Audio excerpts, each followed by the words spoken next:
Ho'p, assalomu alaykum aziz o'rganuvchilar. Demak, darslarimizni davom ettiramiz. Bugungi paragraf 62.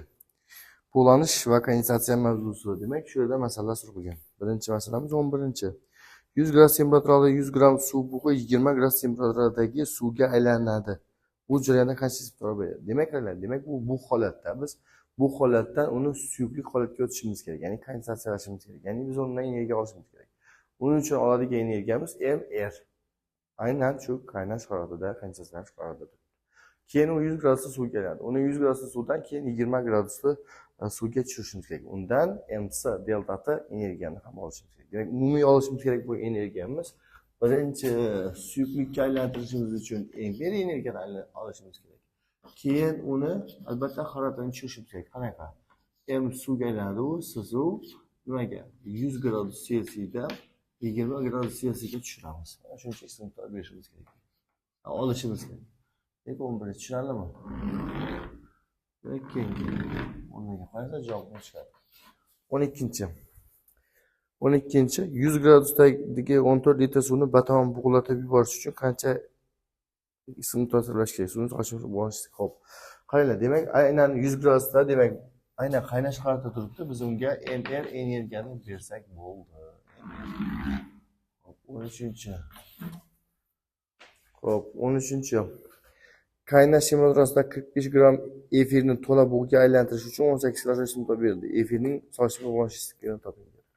Xo'p, demak, sochma bug'lanish energiyasi mana Q teng mR ifoda bilan topiladi. Shu yerdan bizda R ni so'rayapti. R topadigan bo'lsak, Q taqsim M bo'ladi. O'rniga qo'yamiz, javobni chiqadi. Xo'p, 13 dan keyin 15. 15.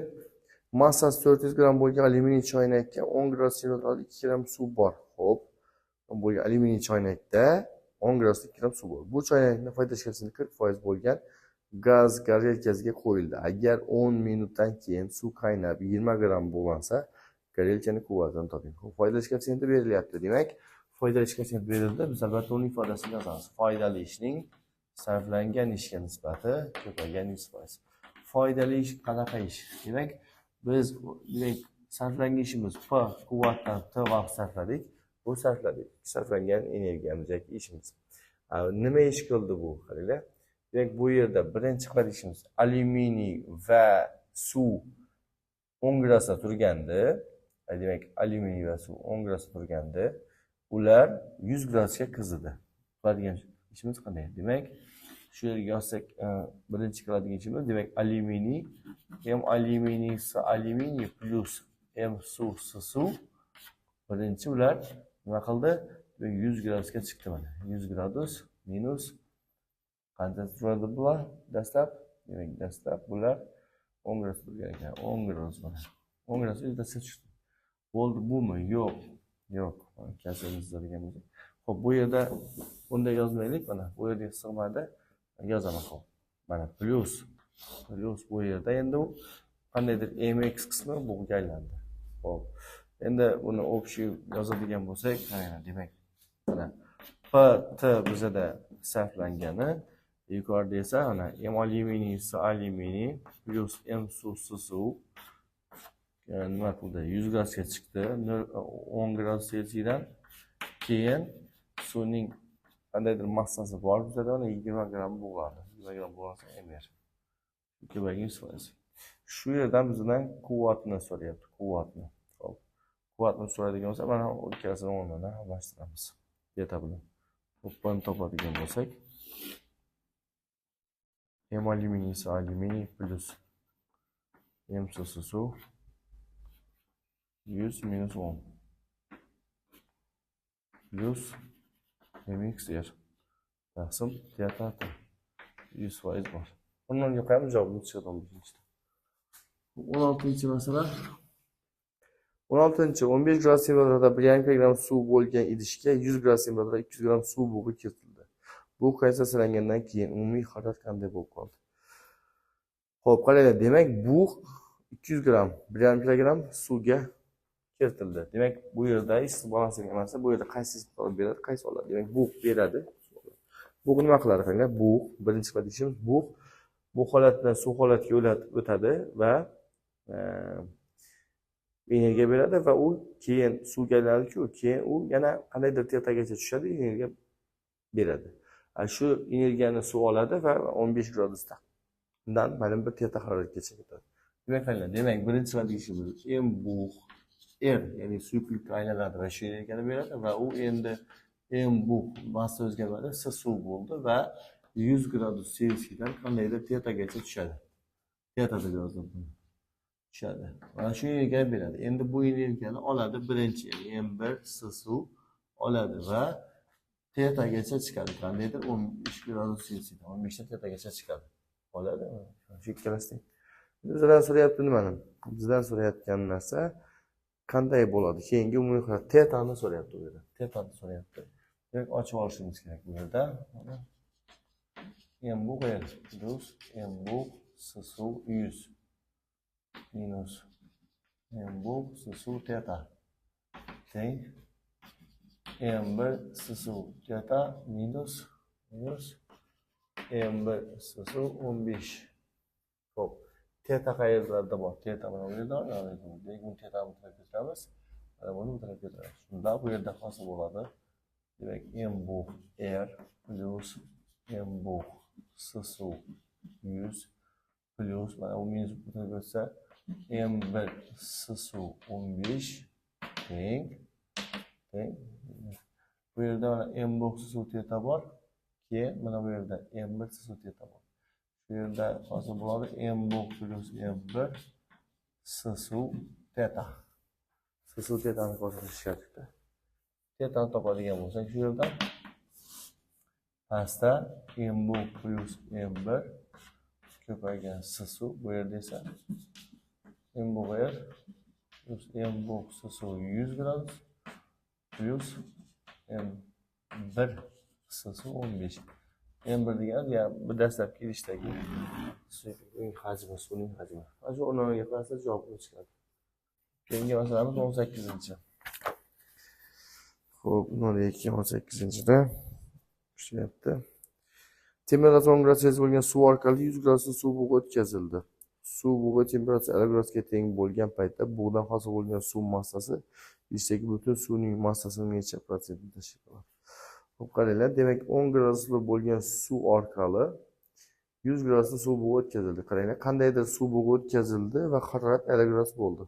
Bizdan so'rayapti, mana shu bug' massasining idishdagi umumiy massa, masalan, dastlab m1 suv bo'ladigan bo'lsa, unga endi bug' ham suyuqlikka aylanadi va qo'shiladi. Umumiy massa h bo'ladi.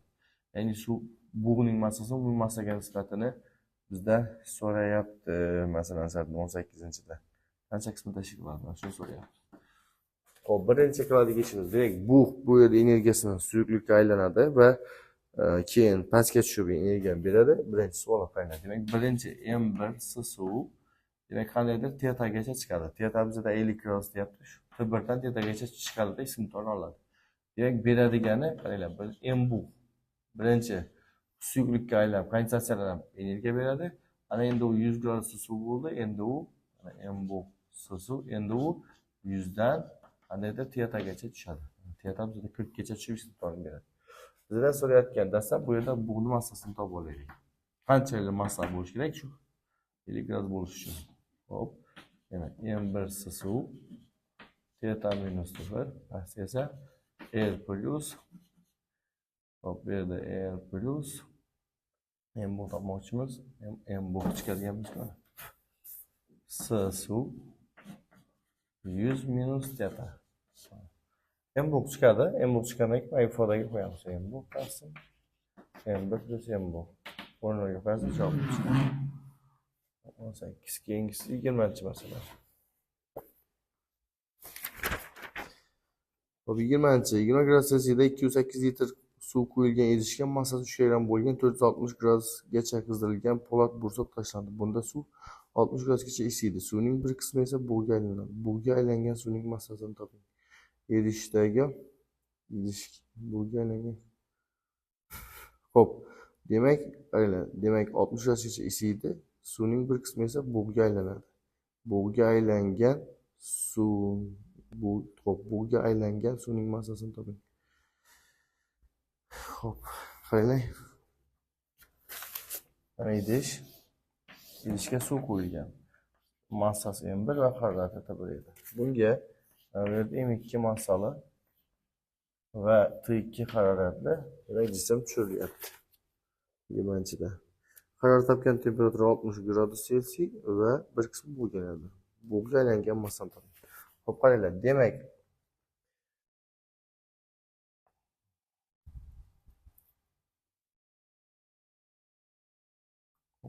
Demak, biz bu yerda qanaqa masalani ishlaymiz? Bu yerda nima ism-toy beradi? Demak, mana bu 460 gradusli demak modda oxirida harorat topgan temperatura unda suv 60 gradusgacha qiziydi. 60 gradus bo'lib qoldi. Qaranglar. Demak, 60 gradus bo'lib qoldi. Demak, suv. Dastlab bu suvning harorati bizlarda 20 gradus Selsiy edi. Demak, bu yerda qiladigan ishimiz birinchi mana qaysi ism berdi? Albatta mana bu demak ikkinchi jism berdi. M2 S2 T2 dan T-gacha, ya'ni 60 gacha tushib ism-to'rini berdi. Demak berdi. Demak nima oldi? Nima oldi? Demak ma'lum bir massa qaranglar. Qandaydir massali suv. Qaranglar. M2 qandaydir MX massali suv 100 gacha ko'tarildi. Mana T1 dan 100 gacha ko'tarildi. Plus va keyin bug'landi MX yer.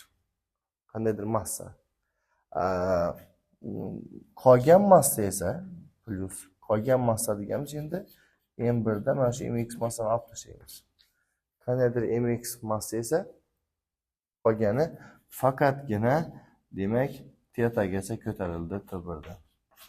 Demak, ya'ni suvga tegizgan qismi shu yerdagi suv sразу 100 ga ko'tarilib bug'lanib ketadi shu yerda. Ya'ni ma'lum bir qismi bug'ga aylanib 100 ga ko'tarilib bug'lanib ketadi. Mana qolgan qismi faqatgina demak nima qiladi? Nimaga? T-gacha ko'tarilib qo'yadi. Bu umumiy massa M1 bo'ladigan bo'lsa, M1 minus MX qismi qoladi-ku, shu qismi faqat T-gacha ko'tariladi. Qandaydir MX qismi esa 100 ga ko'tarilib bug'lanadi. Hop, bizdan so'rayapti mana shu MX-ni.